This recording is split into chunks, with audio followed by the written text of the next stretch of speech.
Shwmai. Gobeithio bod neb yn teimlo'n dost heddi. Mae'n ddiflas bod yn dost. Tybed, dych chi'n cofio amser pan chi wedi bod yn dost yn yr ysgol? Gobeithio roedd ffrindiau ar gael i helpu. Mae'r stori heddi o'r Testament Newydd am griw o ffrindiau yn cydweithio i ddod â'i ffrind dost a diflas at Iesu. Mae 'na 2 sypreis mawr yn y stori. Chi'n barod ar gyfer y stori? Iawn, bant â ni!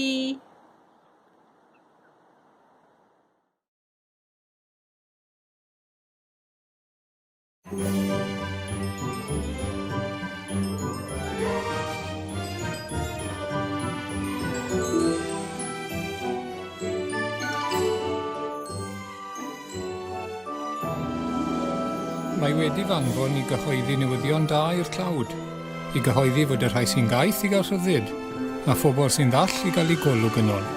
Waw! Pwy mae hwn yn meddwl yw e? Does dim parch at broffwyd yn y dre lle cafodd ei fagu. Dyn ni'n hwyr. O na, mae yna bobl ym mob man. O'n i byth drwy'r drws. Be dyn ni'n mynd wneud? Sori, dwi'n gwybod bod hwn yn bwysig iawn i ti. Aros! Mae gen i syniad gret. Ha! Be? Da chi am ddweud wrtha i iachad y hun feddyg.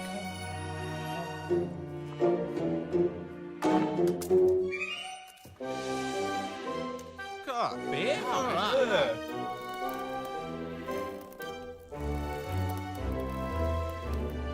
Pan oedd yr awyr, be? Distaw.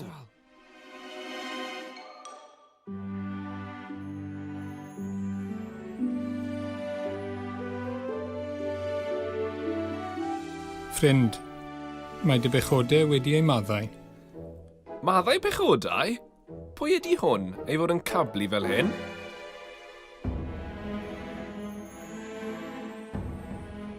Be di'r peth hawsaf i ddweud? Mae dy bechodau wedi maddau neu cod ar dy drad a cherdda. Cod, cymer dy fatres a dos adre.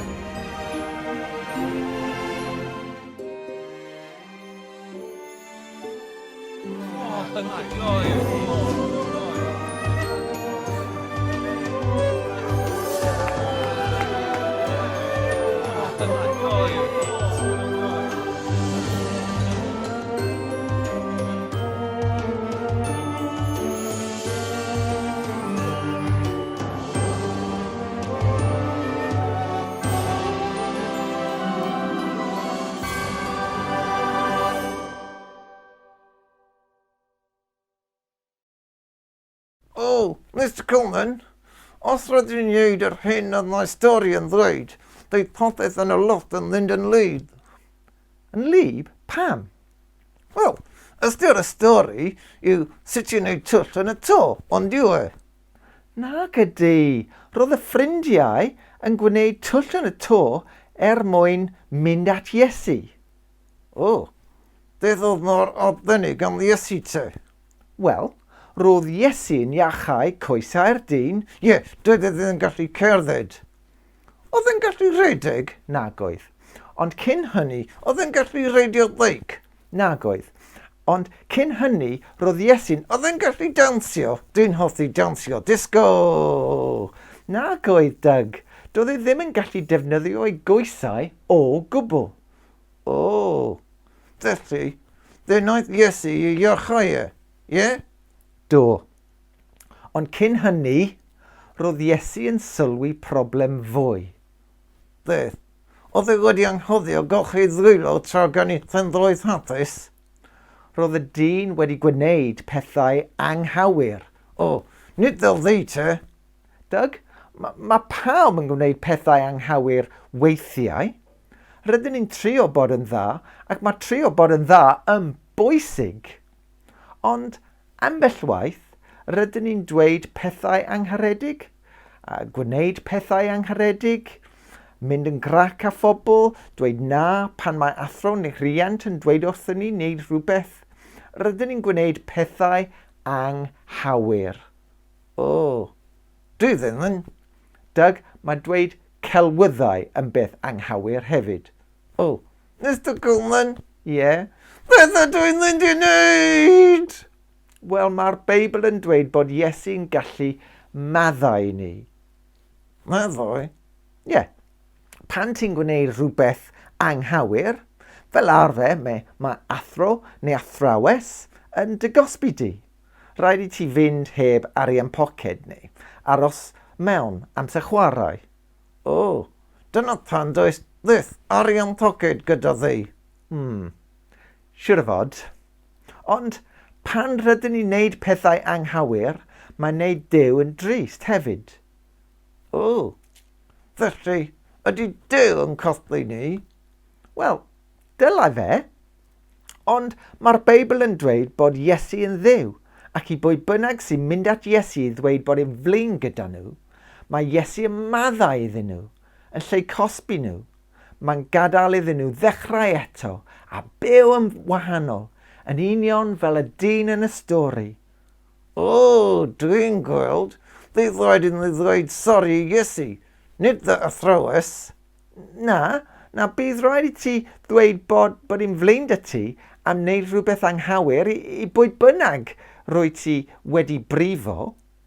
Ond os ti eisiau stopio teimlo'n ddrwg tu fewn, mae'r Beibl yn dweud bod Iesu yn gallu maddau i ti a helpu ti wneud yn well tro nesaf.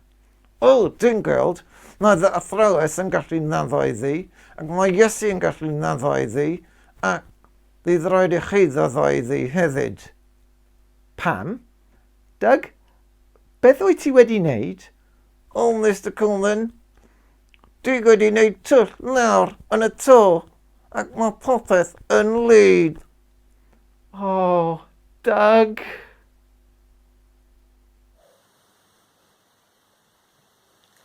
Amser i weddio nawr. Os hoffech, fedrwch chi ddweud amen ar ôl i fi ddweud amen. Gweddiwn. Dduw dad, diolch am y stori am y criw o ffrindiau. Helpa ni i fod yn garedig i bawb o'n cwmpas. Helpa ni i ddysgu bod y person yr ydym ni tu fewn yn fwy pwysig i ti na sut ni'n edrych ar y tu fas. Diolch bod Iesu yn gwneud pobl yn well, tu fewn ac ar y tu fas. Cadw ni'n ddiogel yn dy gariad mawr. Fe ni'n gofyn yn enw mawr Iesu. Amen. Amen.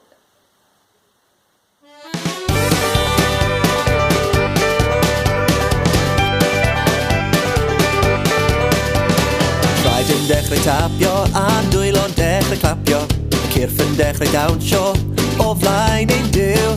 Traed yn dechrau tapio a dwylo'n dechrau clapio, y cyrff yn dechrau dawnsio o flaen ein Duw. Dewch nawr i ddawnsio'n llawen i Dduw. Dewch nawr i ddawnsio'n llawen i Dduw. Dewch nawr i ddawnsio'n llawen i Dduw. Mae pawb yn dawnsio'n llawen i Dduw.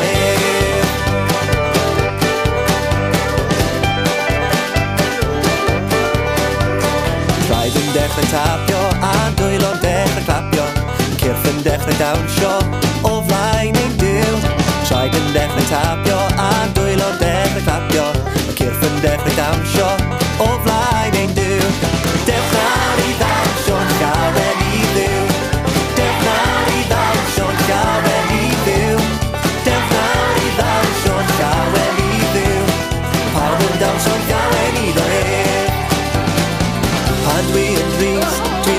Iesu Grist.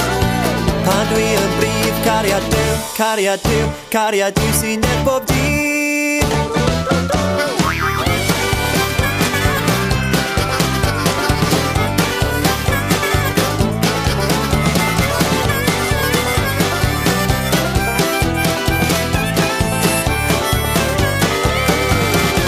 Pan dwi yn drist, dwi'n troi at Iesu Grist.